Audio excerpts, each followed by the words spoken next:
ओम नमो भगवते वासुदेवाय। ओम नमो भगवते वासुदेवाय। नारायणं नमस्कृत्यं नरं चैव नरोत्तमं देवीं सरस्वतीं व्यासं ततो जयमुदीरयेत्।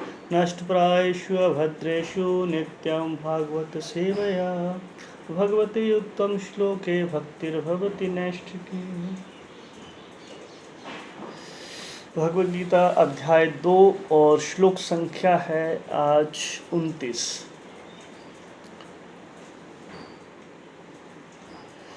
आश्चर्यवत् पश्यति कश्चित् एनम्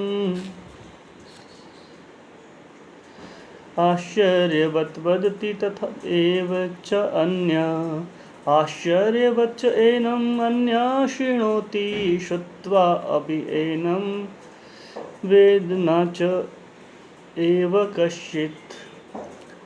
अनुवाद: कोई आत्मा को आश्चर्य से देखता है, कोई इसे आश्चर्य की तरह बताता है तथा कोई इसे आश्चर्य की तरह सुनता है, किंतु कोई इसके विषय में सुनकर भी कुछ नहीं समझ पाते। तात्पर्य जगतगुरु श्रील प्रभुपाद जी के द्वारा।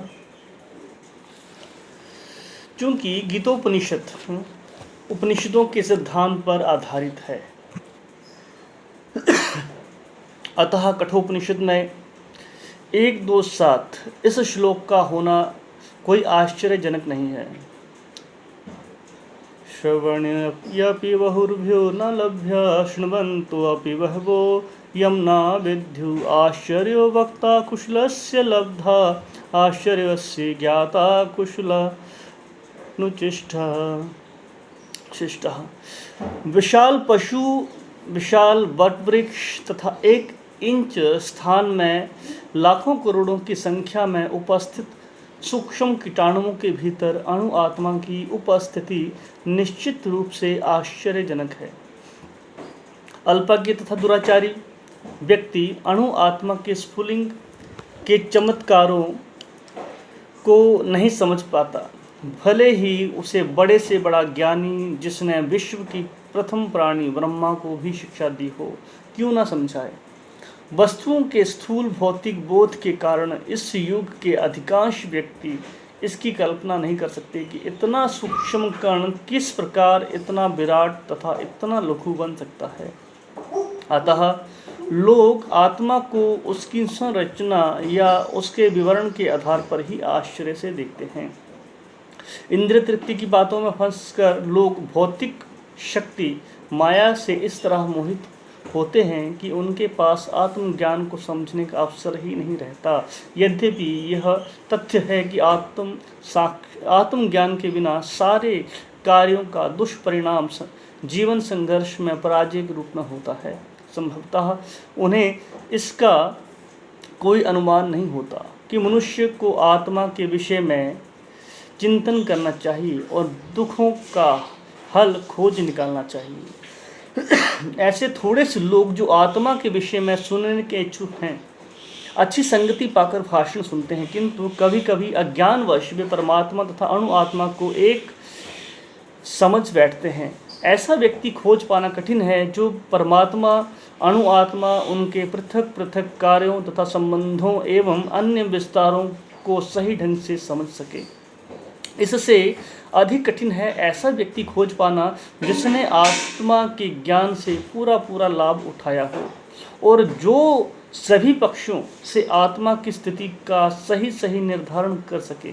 किंतु यदि कोई किसी तरह से आत्मा के इस विषय को समझ लेता है तो उसका जीवन सफल हो जाता है। इस आत्मज्ञान को समझने का सरलतम उपाय यह है कि अन्य मतों से विचलित हुए बिना परम प्रमाण भगवान कृष्ण द्वारा कथित भगवद गीता के उपदेशों को ग्रहण कर लिया जाए। किंतु इसके लिए भी इस जन्म में या पिछले जन्म में प्रचुर तपस्या की आवश्यकता होती है, तभी कृष्ण को श्री भगवान के रूप में स्वीकार किया जा सकता है। पर कृष्ण को इस रूप में जाना शुद्ध भक्तों की अहत्व की कृपा से ही होता है, अन्य किसी उपाय से नहीं। ओम अज्ञानतिमिरान्धस्य ज्ञानञ्जनशलाकया चक्षुरुन्मिलितं येन तस्मै श्री गुरुवे नमः। श्री चैतन्य मनो अविष्टम स्थापितं येन भूतले स्वयं रूप कदा मह्यं ददाति स्वपदान्तिकं। वन्देऽहं श्रीगुरो श्रीयुत्पत्कमलं श्रीगुरुन् वैष्णवांश्च श्रीरूपं साग्रजातं सहगण रघुनाथान्वितं तं सजीवं साद्वैतं सावधूतं परिजनसहितं कृष्णचैतन्यदेवं श्रीराधा कृष्णपादान् सहगण ललिता श्रीविशाखान्विताश्च। हे कृष्ण करुणा सिंधु दीनबंधु जगतपते गोपेश गोपिकाकांत राधाकांत नमस्तुते। तप्त कांचन गौरांगी राधे वृंदावनेश्वरी वृषभानुसुते देवी प्रणमामि हरिप्रिये। वाञ्छाकल्पतरुभ्यश्च कृपा सिन्धुभ्य एव च पतितानां पावनेभ्यो वैष्णवेभ्यो नमो नमः।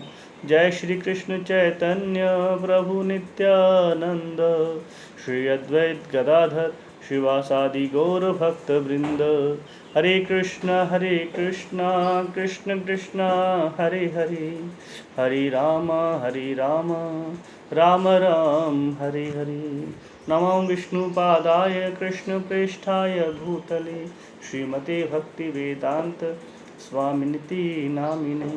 नमस्ते सरस्वती देवे गौरवाणी प्रचारिणे निर्विशेष शून्यवादी पाश्चात्य देशतारिणे।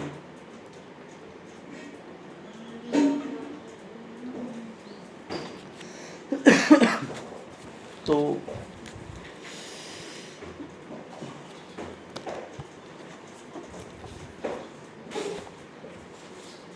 दिन प्रतिदिन जो है हम रोज आत्मा आत्मा आत्मा है ना, आत्मा के बारे में बार बार सुन रहे हैं। ये विषय भी ऐसा है, जितना सुनेंगे उतना ही हम समझ पाएंगे और ना सुने तो नहीं समझ सकते। तो यहाँ पर इस श्लोक में भगवान जो जीवात्मा है यानी आत्मा के बारे में, जो आत्मा की जो नित्यता है ना, जो शाश्वता है, उसके ऊपर भगवान प्रकाश डाल रहे हैं, उसके बारे में समझा रहे हैं।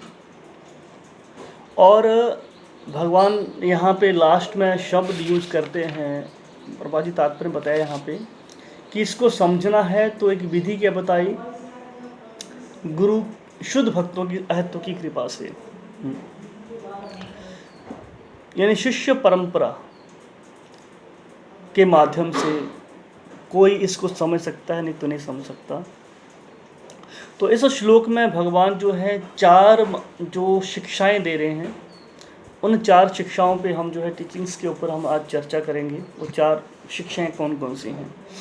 पहला है यहाँ शब्द, यहाँ पर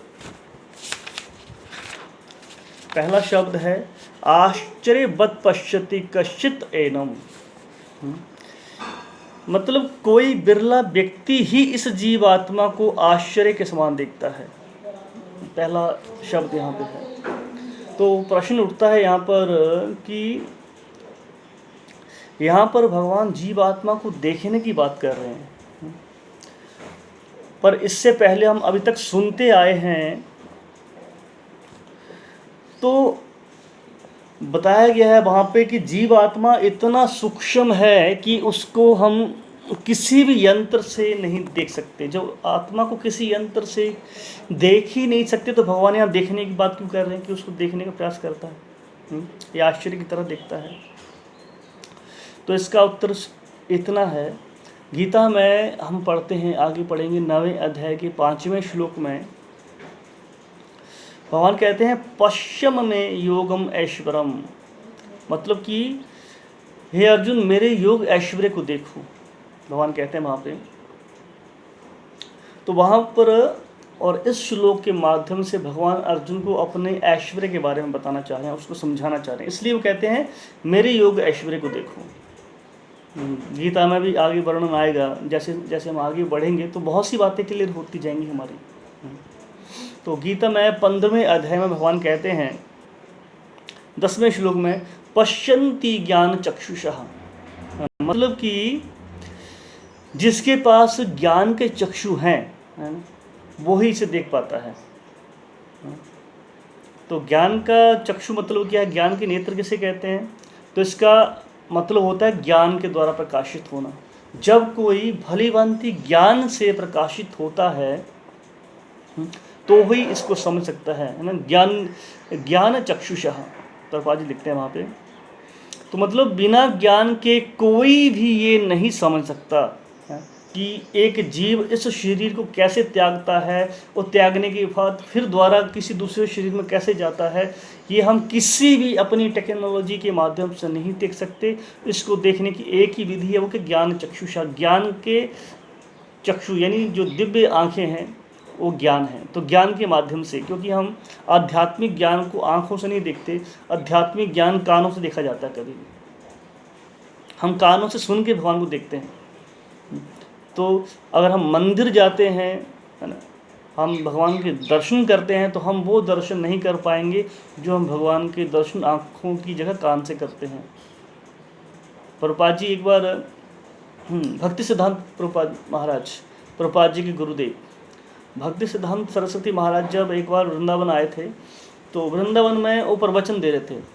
तो प्रवचन के दौरान उनके जो शिष्य थे, वो सारे के शिष्य अब क्या कर रहे हैं, वो मंदिरों में दर्शन करने जा रहे हैं। सारे के सारे शिष्य मंदिरों में दर्शन करने जा रहे हैं, और जो भक्ति सिद्धांत सरस्वती महाराज क्लास दे रहे हैं, वह गुरु क्लास दे रहा है और शिष्य घूम रहे हैं मंदिरों में। तो कुछ कहानी उन्होंने, क्लास चल रही है, उठ के जा रहे हैं सारे। प्रभुपाद जी वहाँ बैठ के सुन रहे बड़े ध्यान से। जब सारे के सारे शिष्य आए मंदिरों में दर्शन करने के बाद, तो भक्ति सिद्धांत महाराज ने इतना कहा, क्या अपनी आँखों की एक्सरसाइज करके आ गए आप लोग? उन्होंने कहा आँखों की एक्सरसाइज करना दर्शन करने को। कहते नहीं गुरुदेव, हम तो दर्शन करने के गए थे। कहते दर्शन तो मैं यहाँ करवा रहा था आप लोगों को, भगवान के बारे में बता रहा हूँ। दर्शन तो ये है आपके लिए, जब आप सुनोगे तब तो जान पाओगे भगवान है क्या। आप जाके देखोगे, क्या देखोगे? तो मतलब कि भगवान को आँखों से नहीं, कानों से देखा जाता है। शास्त्र विधि ये है, इसलिए ज्ञान चक्षुषा कहते हैं इनको। तो जो जिनके पास ये ज्ञान नहीं होता, वो नहीं समझ पाते कि किस तरह आत्मा शरीर त्यागता है, शरीर त्यागने के बाद एक नया शरीर ग्रहण करता है। तो इसके लिए हमें किस चीज़ की आवश्यकता है? हमारे लिए सबसे मेन आवश्यकता होती है कि हम ज्ञान प्राप्त करें। किस तरह से? प्रमाणिक गुरु से। आखिरी शब्द यहाँ पे तात्पर्य लिखे हैं यहाँ पे, कि उसे शुद्ध भक्तों की अहेतुकी कृपा से ही ये ज्ञान प्राप्त होता है। तो हमें शुद्ध भक्तों की संगति करनी चाहिए। जैसे प्रभुपाद जी जैसे शुद्ध भक्त हैं, उनके जो शास्त्र हैं उनका जितना हम संग करेंगे, जितना हम इनके बारे में पढ़ने का प्रयास करेंगे, उतना ही हम समझ सकते हैं। तो वो प्रमाणिक शास्त्र कौन से? जैसे गीता हुआ, भागवत हुआ, ऐसे ग्रंथ जो है प्रमाणित हैं। और जो इन बातों को समझने के लिए तैयार होता है, ये प्रयास करता है, वो भाग्यशाली है। तो अब डिस्कस करते हैं, हम प्रयास करते हैं छोटा सा ये जानने का कि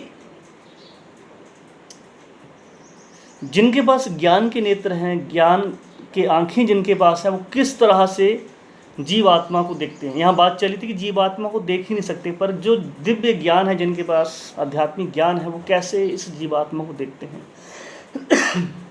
तो बताया गया है तात्पर्य में। प्रभुपाद जी लिखते हैं यहाँ पे, क्या लिखा है तात्पर्य के अंदर? प्रभुपाद जी लिख रहे हैं तात्पर्य में कि विशाल पशु, विशाल बट वृक्ष तथा 1 इंच स्थान में लाखों करोड़ों की संख्या में उपस्थित सूक्ष्म कीटाणुओं के भीतर अणु आत्मा की उपस्थिति निश्चित रूप से आश्चर्यजनक है। तो ये बड़े आश्चर्य की बात है कि एक छोटा सा जीव है, एक छोटी सी आत्मा, कितना एक बाल के अग्रभाग का जो 10,000वां हिस्सा, इतना छोटा सा आत्मा है। और वो छोटा सा आत्मा एक कितने बड़े बड़े बट वृक्ष हैं। बट वृक्ष कितना बड़ा होता है? मैं सोचूं कि मेरा शरीर छोटा है और चींटी का शरीर तो उससे भी छोटा है, पर बट वृक्ष तो बहुत बड़ा है। तो इसका मतलब होगा कि बट वृक्ष की आत्मा बड़ी होगी और चींटी की आत्मा छोटी होगी? नहीं, आत्मा का साइज इतना ही है। तो ये बड़े आश्चर्य की बात है कि आत्मा का साइज वही है, पर एक बड़े से बड़े पेड़ को भी चला रहा है। और छोटे छोटे जो जीव हैं, कीटाणु, उनके अंदर भी है, उनको भी चेतना प्रदान कर रहा है। इसका उदाहरण हम ऐसे समझ सकते हैं, एक और समझने के लिए, आत्मा की दिव्यता क्या है। एक छोटा सा लाइट का बल्ब होता है ना, जो एक बल्ब है उसको और 5x5 के कमरे में हम लगाएंगे तो उसकी लाइट अच्छी मिलेगी, है ना। छोटा बल्ब है, 2 वाट 4 वाट का मान लीजिए, तो हम अगर हम 5x5 के कमरे में लगाएंगे, एक बाथरूम साइज के छोटे से कमरे में, तो लाइट दिखेगी उसकी। पर उसी बल्ब को हम एक बड़े हॉल में लगाते हैं, 50x50 का हॉल होगा, तो वहाँ उसका लाइट का पता चलेगा? एहसास पता ही नहीं चलेगा लाइट है भी है उसकी या नहीं है। वो पर्याप्त नहीं है। पर आत्मा इतना दिव्य है कि इसको फर्क नहीं पड़ता ये छोटे से छोटे बल्ब में या बड़े से बड़े बल्ब में लगा दी जाए, छोटे छोटे कमरे में लगा दी जाए या बड़े से बड़े कमरे में लगा दी जाए, छोटी सी चींटी में डाला जाए या बड़े से बड़े हाथी में या पेड़ में डाल दी जाए, ये आत्मा उसको चेतन कर देता है। तो दिव्य जो जिनको ज्ञान प्राप्त होता है वो उसे समझ सकते हैं, वो ही समझ सकते हैं इस बात को। और देखते हैं दूसरा क्या, किस तरह देखते हैं वो ये देखते हैं कि ये जीव आत्मा जो है बड़े से बड़े शरीर को, जैसे मैंने उदाहरण दिया है ना, छोटे से छोटे शरीर को भी चला रहा है, बड़े से बड़े शरीर को भी चला रहा है। एक बेहल मछली में भी वही आत्मा है और एक चींटी में भी वही आत्मा है। आत्मा ही काम कर सकती है, सिर्फ आत्मा ही काम कर सकती है। हम एक उदाहरण देख के समझने का प्रयास कर सकते हैं। जैसे एक इंसान का शरीर है, माना कि किसी को गाड़ी चलानी आती है तो उसको ट्रेन चलाने नहीं आती होगी, किसी को गाड़ी आती है तो उसको एरोप्लेन उड़ाना नहीं आता होगा। मतलब कि हर एक गाड़ी नहीं चला सकता इंसान, पर आत्मा एक ऐसा परफेक्ट ड्राइवर है। 84 लाख योनियाँ हैं, 84 लाख योनियों में किसी में भी डाल दोगे और उसी गाड़ी के अकॉर्डिंग वो आत्मा काम करने लगता है। तो ये जो है बड़ी समझने की बात है कि ज्ञानी जो होते हैं, जो बुद्धिमान होते हैं, वो इसको समझते हैं, वो इसको समझ सकते हैं। तो पहला जो शब्द था यहाँ पे कि कोई बिरला ही है जो इस आश्चर्य के समान देखता है जो इस आत्मा को। दूसरा शब्द है इस श्लोक का आश्चर्यवत वदति तथा एव च, आश्चर्यवत वदति तथा एव च अन्यः। तो मतलब अन्य कोई बिरला व्यक्ति ही इस आत्मा का आश्चर्य के समान वर्णन करता है। एक आया देखने की बात, अब वर्णन करने की बात आ रही है। तो यहाँ पर एक शब्द है जिस पे हम चर्चा करने का प्रयास करेंगे। यहाँ लिखा है तथैव। तथैव जो शब्द है वो 2 शब्दों से मिलकर बना हुआ है, तथा प्लस एव। तथा का अर्थ होता है उसी प्रकार और एव का अर्थ होता है निश्चित रूप से। संस्कृत के शब्दों का एक एक शब्द का बड़ा गहराई से अर्थ निकलते हैं यहाँ पे। तो है मतलब इसका अर्थ हुआ कि निश्चित रूप से या निश्चित रूप से या उसी प्रकार से है। तो भगवान ये कहना चाहते हैं कि कोई बिरला व्यक्ति ही जीवात्मा के विषय में किससे, प्रमाणिक गुरु से,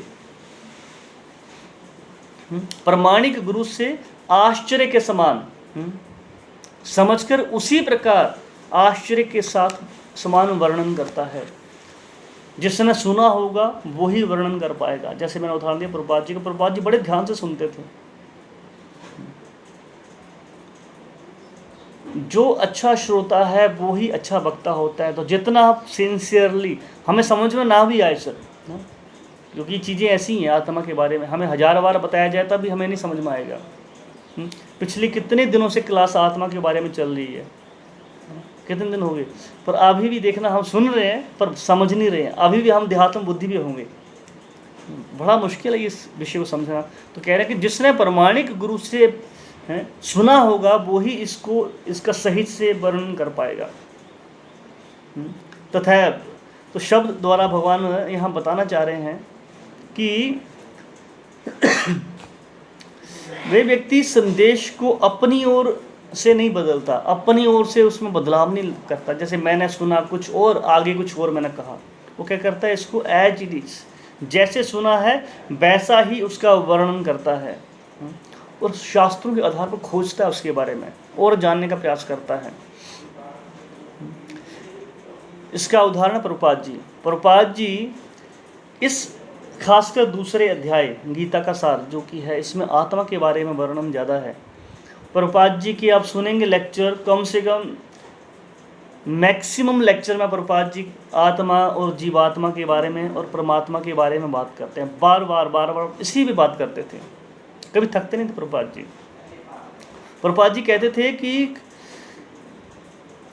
भगवान कृष्ण क्या है, आश्चर्य के भंडार हैं, और जब तक कोई व्यक्ति उनके अंश यानी जीवात्मा को नहीं समझ सकता, तब तक वो परमात्मा को भी नहीं समझ सकता, भगवान कृष्ण को भी नहीं समझ सकता। इसलिए सबसे पहला शब्द होना चाहिए, हमारा प्रयास होना चाहिए खुद को समझना, अथा तो ब्रह्म जिज्ञासा।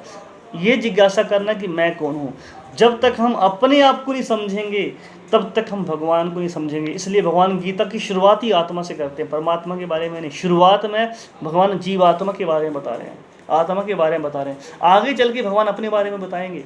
और जब तक हम अपने बारे में नहीं समझेंगे तब तक भगवान के बारे में कैसे समझेंगे। इसलिए प्रभुपाद जी बार बार जो थे प्रयास करते थे आत्मा के बारे में बताने का। जब प्रभुपाद जी विदेश से आए थे प्रचार करके, बड़े सफलता मिली प्रभुपाद जी को विदेश में। तो जब पहली बार प्रभुपाद जी अपने विदेशी भक्तों के साथ इंडिया में आए तो इंडिया के लोगों ने बहुत बड़ा भव्य स्वागत किया प्रभुपाद जी का, कि प्रभुपाद जी ने ऐसा चमत्कार करके दिखाया था जो किसी ने कभी किया ही नहीं था, कभी कोई कर नहीं पाया था आज तक। ऐसा चमत्कार, ऐसा मैजिक किया प्रभुपाद जी ने। तो लोग बड़े इम्प्रेस थे प्रभुपाद जी से। तो प्रभुपाद जी का लोगों ने बड़ा वेलकम किया और उन्होंने क्या किया, प्रभुपाद जी के स्वागत में कई नेता लोग आगे आए, कई बहुत बड़े व्यापारी आगे आए। तो उन्होंने बड़ा एक पंडाल प्रोग्राम किया प्रभुपाद जी के बारे में कि प्रभुपाद जी प्रवचन देंगे, प्रभुपाद जी ने इतना बड़ा प्रचार किया है, प्रवचन देंगे, और इतने ज्ञानी हैं, इतने पंडित हैं, विद्वान हैं शास्त्रों के, तो बहुत स्पेशल क्लास देंगे प्रभुपाद जी ने सोचा। और जब प्रभुपाद जी बोलने शुरू किए तो पता क्या लगते हैं बोलने, आत्मा के बारे में, शुरुआत में कि हम शरीर नहीं, हम आत्मा है। सिंपल सी बात। प्रभुपाद जी हमेशा बड़े सिंपल बात करते थे, क्योंकि प्रभुपाद जी जानते थे कि हमें जितना बताया जाए हम नहीं समझ सकते। हम कभी नहीं समझेंगे हम की शरीर है, आत्मा है, हम देहात्म बुद्धि में है। तो प्रभुपाद जी चाहते थे कि हम एक्चुअली जो उनके शिष्य हैं इस बात को समझें। तो जो व्यक्ति ये समझ लेता है ना कि हम शरीर नहीं आत्मा है, तो वो क्या करता है, अपने जीवन की दशा नहीं बदलता, जीवन की दिशा बदलने का प्रयास करता। हम जीवन की दशा बदलने का प्रयास करते हैं, नहीं, वो आदमी जीवन की दिशा को बदलने का प्रयास करता है। और जो ये नहीं समझ पाता कि जीवन की दिशा क्या होनी चाहिए, जीवन का लक्ष्य क्या होना चाहिए, वो क्या करता है, अपने आप को सो काल तथा कथित क्या है, इंद्रिय तृप्ति में लगाता है। जो नहीं जान पाता है, वो जो जानता है वो अपना लक्ष्य इंद्रिय तृप्ति को ना मान के भगवान की भक्ति को मनाता है, भगवान को जानने का प्रयास करता है। तो प्रभुपाद जी ने जितनी पुस्तकें लिखी हैं, किताबें लिखी, प्रभुपाद जी ने वहाँ पे बहुत वर्णन किया है आत्मा के बारे में, खासकर दूसरे अध्याय में मैंने कहा। और जहाँ जहाँ भी मौका मिला प्रभुपाद जी को, गीता में, भागवत में, वहाँ पे प्रभुपाद जी ने इसमें वर्णन किया है, बड़े डिटेल में बताया प्रभुपाद जी ने आत्मा के बारे में हर जगह पे। तो तीसरा शब्द है यहाँ पर इस श्लोक का, वो है आश्चर्यवत च एनम अन्या शृणोति, कि कोई बिरला व्यक्ति ही इस जीवात्मा के विषय में आश्चर्य के समान श्रवण करता है। तो यहाँ पर आश्चर्य के समान जो है वर्णन करने का अर्थ क्या है, पहली बात तो ये समझना होगा। वो ये है, शिष्य बनकर विधिवत है ना श्रवण करना। जब हम शिष्य बन के श्रवण नहीं करते, हम इस आश्चर्य को नहीं समझ सकते। तो क्या है, शिष्य बनकर श्रवण करना, ये जीवन का लक्ष्य होना चाहिए। और इसका अर्थ क्या है, इसका अर्थ यही है कि जीवात्मा के विषय में जो ध्यानपूर्वक श्रवण करता है वो इस विषय को क्या था, बड़ा अत्यंत महत्वपूर्ण मानता है। जब उसका महत्वपूर्ण मानता है तो बार बार श्रवण करता है, उसको बार बार सुनता है। तो एक बार क्या हुआ, प्रभुपाद जी लगातार कई दिनों तक जीव आत्मा के बारे में, आत्मा के बारे में, परमात्मा के बारे में, परमात्मा भी क्या, पहले जीव आत्मा के बारे में बहुत दिनों तक प्रभुपाद जी रोज यही क्लास देने लगे। रोज क्लास देते थे प्रभुपाद जी। तो एक बार शिष्य तंग आ गए, प्रभुपाद जी कहते प्रभुपाद जी प्लीज़ थोड़ा आप आगे बढ़ाइए, हम समझ गए हैं कि हम शरीर नहीं आत्मा है। जैसे उन्होंने बोला, प्रभुपाद जी ने कहा आप नहीं समझे कि अभी तक आप शरीर नहीं, आप आत्मा है। अगर आप समझ जाते, आप बात कहते ही नहीं कि ये प्रभुपाद जी इसको बंद करो, आगे बढ़ो। क्योंकि जो शुद्ध भक्त होता है, जो इसको समझ जाता है, वो जितना आत्मा के बारे में सुनने का प्रयास करता है उसकी और प्यास बढ़ती है, वो कभी शांत नहीं होता। प्रभुपाद जी ने कहा आपकी प्यास बुझ गई, मतलब अभी तक आप नहीं समझे हैं कि आप आत्मा है। प्रभुपाद जी ने कितना स्टिक आंसर दिया तुरंत। तो इसलिए हमें जितना मौका मिले उतना सुनने का प्रयास करना चाहिए। आत्मा, हाँ बोरिंग लगेगा थोड़ा सा हमें, क्योंकि टॉपिक ऐसा है ना, दूसरा अध्याय। पर शुद्ध भक्त का लक्षण यही है, जो समझने का प्रयास करेगा, जितना सुनेगा उतना ही उसका क्लियर होता जाएगा। क्योंकि बार बार हमें ज़रूरत है याद दिलाने की। हमें जितना बार बार याद दिलाया जाएगा तभी हम याद रखेंगे। क्योंकि हम बड़े, कलयुग का प्रभाव है हमारे ऊपर, हम जल्दी से सीखते नहीं, है ना, और सीखी बात को जल्दी भूल भी जाते हैं। तो यहाँ पर आखिरी लाइन में शब्द है, श्रुत्वा अपि एनम वेद न च एव कश्चित्। तो भगवान कहते हैं कि कोई इस जीवात्मा के विषय में सुनकर भी समझ नहीं पाता, है ना। मतलब सुनते हैं पर समझ नहीं पाते।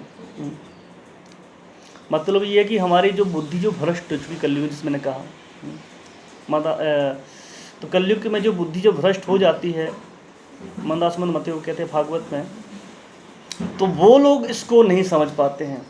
तो प्रश्न उठता है कि किन की बुद्धि जो है भ्रष्ट हो जाती है, कौन इस विषय को नहीं समझ पाता है।